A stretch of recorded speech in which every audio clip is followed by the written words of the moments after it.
Amidst Toronto's scorching heat wave, Iqbal Dar finds an oasis on his balcony. It's really fearful. Don't know what's going to happen. With recent power outages at his Thorncliffe Park apartment, the breeze from outside has been his only reprieve, but it's not the only issue he's dealt with here. Ceiling, the pebbling out the paint.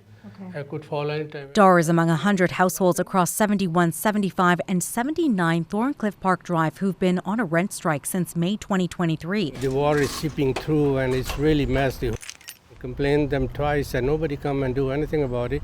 Even they took a picture, still they really don't care about it, Its living conditions are really horrible. The group of tenants protesting above-guideline rent increases imposed by their landlord, Starlight Investments and PSP Investments, and the disrepair of their units since the companies took over.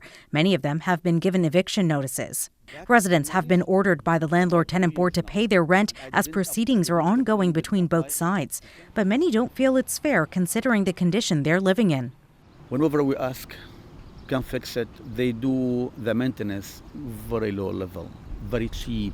Last week, Landlord-Tenant Board hearings wrapped up, but a result won't come for a while. The hearings were based on whether the landlords were in breach of the Residential Tenancies Act.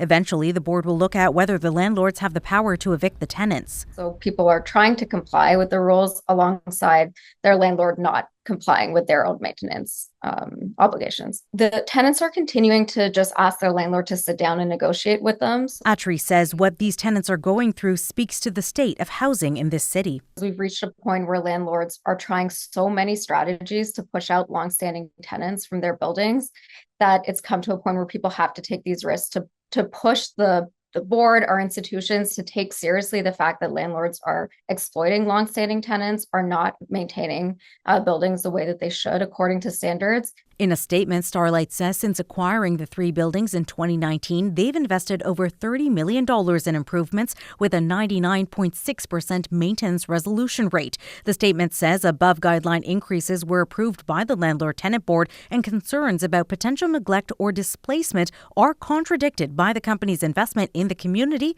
and their efforts to expand rent relief.